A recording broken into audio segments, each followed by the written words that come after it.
Bonjour à tous, je reviens dans une nouvelle vidéo pour vous parler palette. Donc vous l'avez vu dans le titre, on va traiter du cas de la Natural Love. Ça fait longtemps que je vous ai pas fait de vidéo exclusivement autour de palettes. Ça m'avait manqué, je vous l'accorde, donc je suis très contente de faire cette vidéo là. Je vous l'ai présenté récemment dans mes favoris de printemps, puisque voilà, c'est quand même un produit que j'aime beaucoup, mais je lui trouve aussi quelques défauts, donc j'ai envie de vous en parler et vous dire si c'est vraiment un investissement à faire selon moi, si on veut vraiment limiter en fait ses achats de maquillage. C'est peut-être pas ce que je vous dirais d'acheter en priorité. Donc voilà, j'ai envie de vous parler de tout ça, c'est parti. On va commencer avec bien sûr ce qu'on voit le dessus de la palette. Donc tout ce qui est en rose en fait, c'est en espèce de velours et j'apprécie pas ça plus que ça en fait au toucher, je trouve pas ça très agréable. J'aime pas particulièrement toucher une pêche par exemple et ça me fait un petit peu le même effet. Donc je suis moyennement fan du toucher. D'ailleurs il n'y a pas que le rose, il y a aussi le gris parce que je vois, enfin je sens que là Too Faced c'est aussi en velours. Donc voilà, il y a quand même pas mal de détails qui ont subi un traitement spécial à base de poudre de velours sûrement.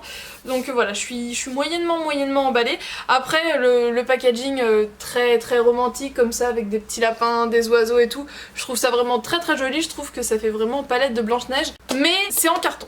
Et par exemple récemment j'ai eu un mariage, et bien je n'ai pas voulu l'emmener puisque je devais prendre l'avion. J'ai pas voulu l'emmener parce que le carton ne m'a pas fait confiance, enfin ne m'inspirait pas vraiment une très grande protection des fards, donc j'ai préféré en prendre d'autres qui étaient en boîte métallique. Autant par exemple les Lorac, je les trouve très bien, le carton est très solide, je les ai emmenés plein de fois avec moi en voyage, j'ai jamais eu de soucis. Autant là, eh bien le carton me paraît fragile. C'est au niveau de la pliure, à force de l'ouvrir et de le refermer, déjà j'ai l'impression que ça commence à se décoller. Donc c'est peut-être une impression parce que à l'œil il se passe rien, mais c'est l'impression que ça me fait. Donc voilà, le packaging carton, je le trouve un petit peu fragile.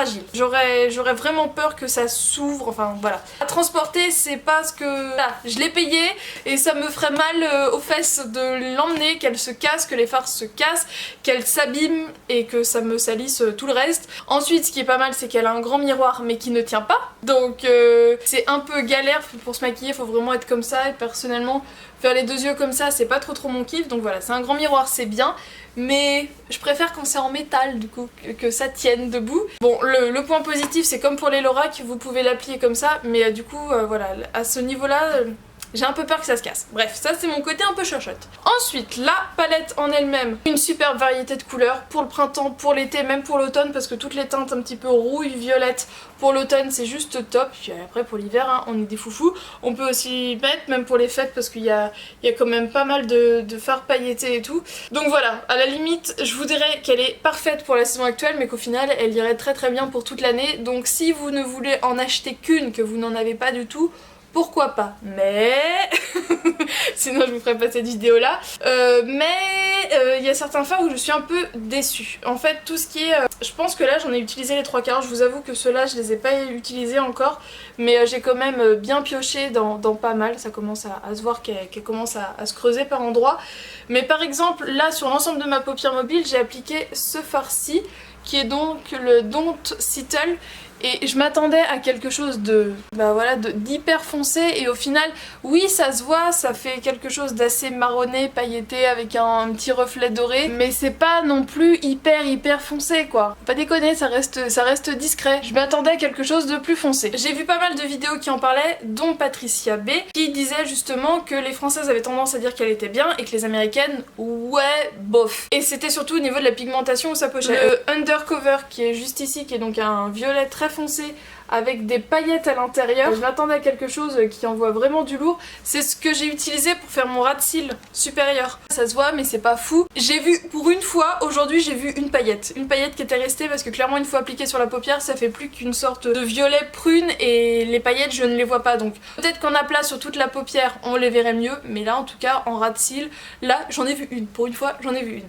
Donc comme je vous disais au niveau pigmentation c'est pas foufou et en fait je me suis rendu compte que j'ai l'habitude par exemple de faire mon creux, de faire l'aplat sur la paupière mobile et après de revenir travailler au niveau vraiment du pli pour intensifier. Et clairement on ne voit quasiment rien, la pigmentation, donc pour faire cet effet de profondeur j'utilise plutôt tout ce fard-ci, celui-ci ou encore celui-ci et je ne voyais quasiment rien, il fallait que je revienne travailler encore et encore pour remettre de la matière et je me suis rendu compte que si je faisais mon creux qu'après je faisais cette fameuse zone un peu de transition et qu'ensuite je faisais ma paupière mobile, la pigmentation était mieux. En fait, les fards ne supportent pas d'être superposés les uns aux autres. Tout seul sur la paupière mobile ça va très bien, mais superposés à un autre, et ben ils ont du mal à se mélanger en fait. C'est des fards qui ont pour la plupart une texture quand même très crémeuse, mais j'ai beaucoup de mal en fait à réussir à mixer, donc je suis obligée de faire un fondu on va dire mécanique, vraiment une couleur, l'autre et l'autre, parce que si j'ai mes deux couleurs et que j'en mets une au milieu, et ben ça a du mal à se mixer, ça a du mal à adhérer à ma paupière, donc bah pour ça c'est pas top. J'ai dû revoir mes habitudes, ma façon de me maquiller, mais comme ça j'arrive à avoir une pigmentation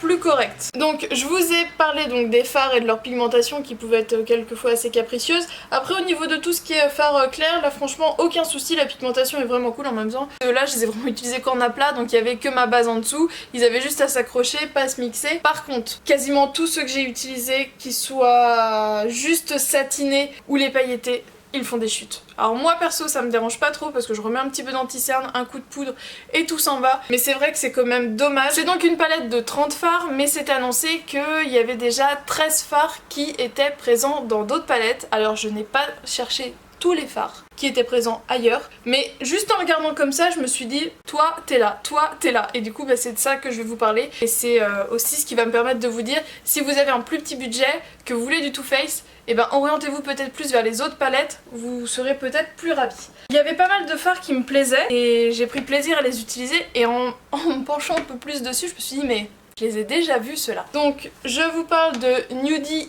qui est ce fard que j'arrête pas d'utiliser, qui est une sorte de beige.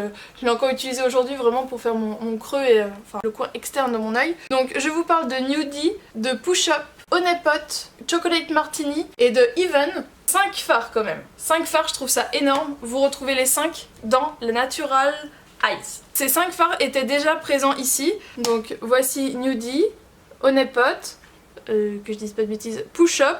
Dans ce sens là ça se passe mieux. Donc celui-ci, là, là, là et là. Voilà, sur 9 fards dans cette palette, vous en avez 5 que vous retrouvez donc dans la Natural Love. Et comme ils avaient sorti la Natural Matte, qui était donc dans le même principe que la Natural Love, bon là ça me dérangeait pas, je savais à quoi m'attendre. C'était en fait exactement la même palette mais version que mat, donc les fards qui étaient mat là-dedans ils les ont repris. Et donc dans celle-ci on retrouve encore Even et Nudie donc, mais on retrouve également Honey Butter qui est ici, c'est celui qui est en bas là, et Lay Steady qui est ici, vous le retrouvez ici. Si ça vous intéresse d'avoir plus des fards mat, sachez que du coup, sauf Stiletto, je sais que ça a été déjà mis dans d'autres palettes, je ne sais plus lesquelles mais je sais que j'ai déjà vu ce nom là. Je pense pas dire de bêtises mais normalement Stiletto a été déjà mis ailleurs. Bah bien sûr que non, que je dis pas de bêtises.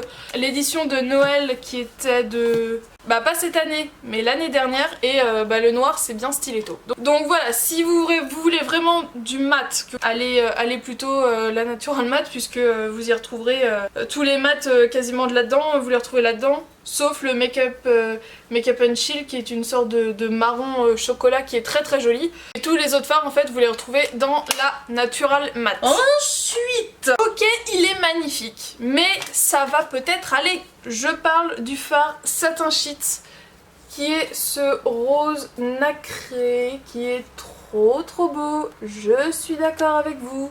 Juste là, il est vraiment magnifique. Nous l'avions déjà donc dans cette édition de Noël, il était là. Dans la chocolat bonbon, c'est celui-ci. Et nous l'avons également dans la Boudoir Eyes, c'est celui du milieu. Donc ça va peut-être aller. Là, c'est bon, on a compris, Satin Sheets. Il est très beau, mais stop. Si je ne devais vous en conseiller qu'une par rapport à vos envies, à vos habitudes de maquillage, à ce que vous aimez, si vous voulez vraiment que du neutre, la Natural Eyes. C'est une de mes préférées.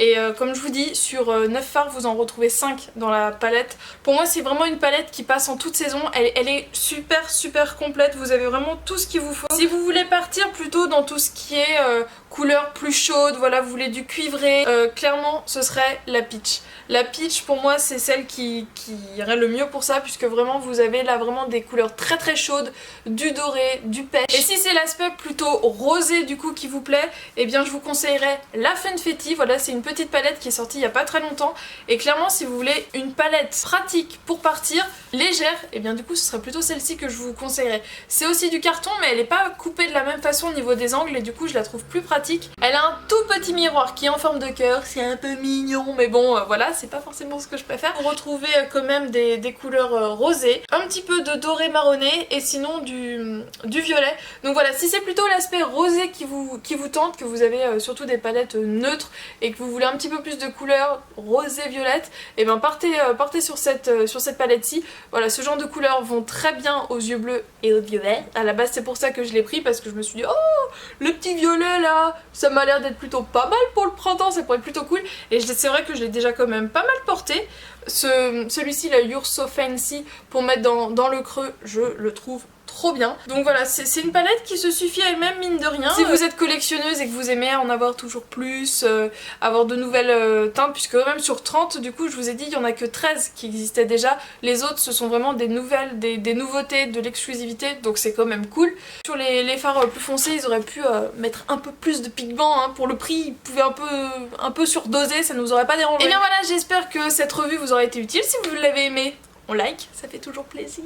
Et je vous dis à très bientôt dans de prochaines vidéos. N'hésitez pas à me dire quels sont vos derniers craquages, palettes, make-up en général. Je m'arrête là, je vous fais de gros bisous et je vous dis à très bientôt. Ciao.